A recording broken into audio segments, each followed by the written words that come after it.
market yesterday. Is it correct? Maybe the message is clear, but it's grammatically wrong because we can't use am, go with together and yesterday.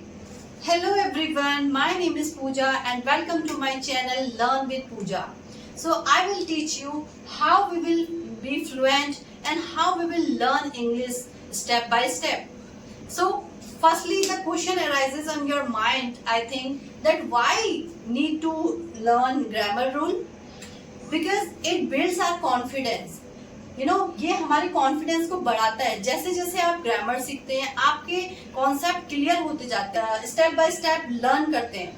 So for any language, अगर आप कोई भी भाषा सीख रहे हैं तो आपको कुछ एस्पेक्ट की जरूरत होती है, which is LSRW: listening, speaking, reading and writing. Speaking is the most important thing here. अगर आप लैंग्वेज सीख रहे हैं तो आपको बोलना पड़ेगा. It's a practical way. Without speaking, this is nothing. These are nothing. So आपको सीखना पड़ेगा कि how to speak English.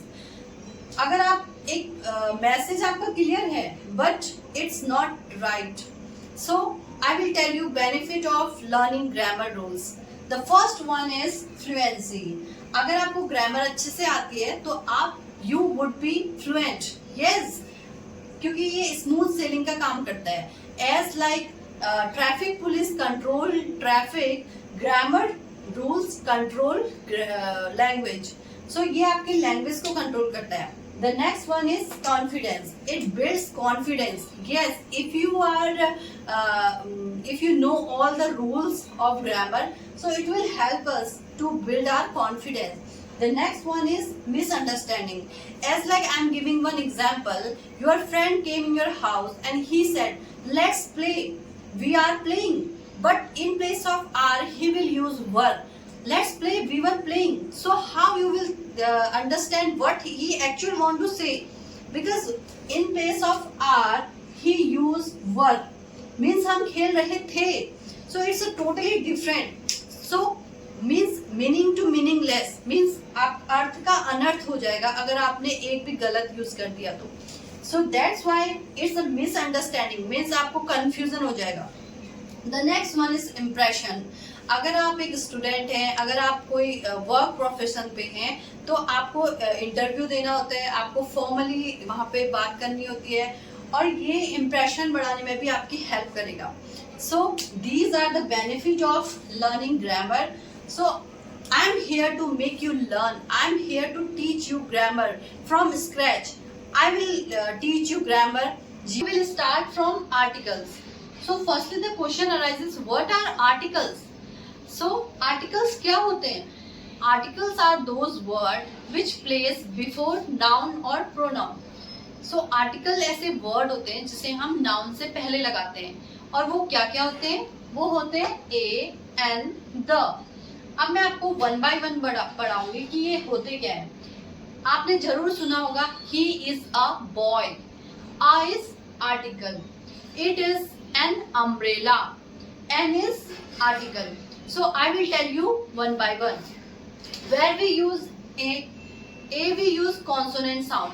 When it's consonant sound and noun. So consonant sound क्या होते हैं? Consonant क्या होते हैं? Consonant होते हैं, in Hindi it's called व्यंजन. व्यंजन means क ख ग घ. In English it's called B, C, D, F. इसको इंग्लिश में हम कॉन्सोनेंट बोलते हैं. तो जो ये A है वो कॉन्सोनेंट साउंड के आगे आता है. A boy, a car, a dog. Okay. The next one is N.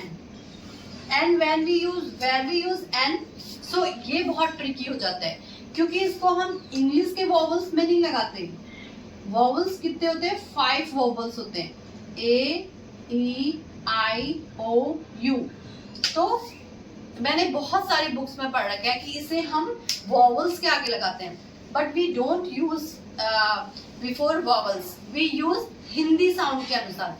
Like आपने हिंदी में ओ, आई, ए, हिंदी के जो स्वर होते हैं अ से अह तक, अ से अह तक आपने हिंदी के स्वर पढ़ रखे होंगे. तो उसमें हम व्यंजन को लगाते हैं, इसमें हम एन लगाते हैं, like a.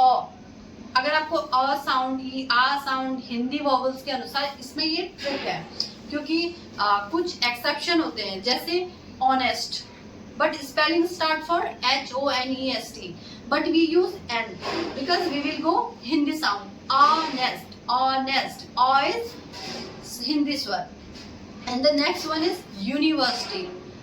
U is English vowel, but we don't use an university. We use a university, a university.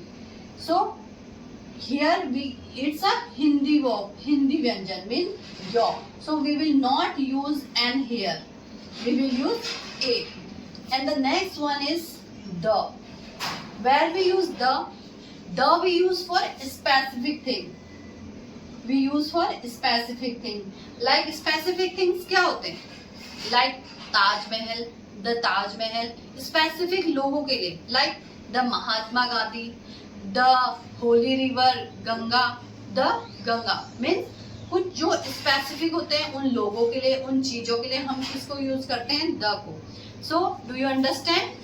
क्या हमने आज क्या पढ़ा? हमने पढ़ा, एक बार हम इसका शॉर्ट रिवीजन कर लेते हैं. आर्टिकल्स, आर्टिकल्स जिनको हम नाउन से पहले लगाते हैं उनके नंबर्स को दिखाने के लिए.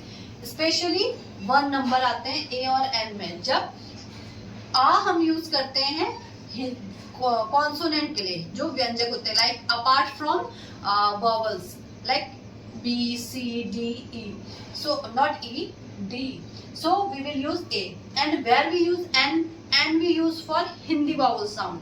Please be remind this word, because always I have seen in book that they always shows that English vowel, but it's wrong. अगर आप हिंदी वॉवल्स के अनुसार लगाएंगे तो आपको इजी होगा और आपको समझ में भी जल्दी आएगा. And the third one is the we use for specific thing. The Taj Mahal, the holy river Ganga.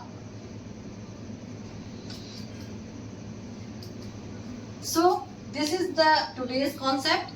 और बने रहिए मेरे साथ. मैं आपको जीरो से हीरो बनाऊंगी और आपको पूरी ग्रामर सिखाऊंगी और आपको मैं वोकेबलरी दूंगी, इडियम दूंगी, जो जो इंग्लिश स्पीकिंग के लिए रिक्वायर होता है वो मैं आपको सारी चीजें प्रोवाइड करूंगी.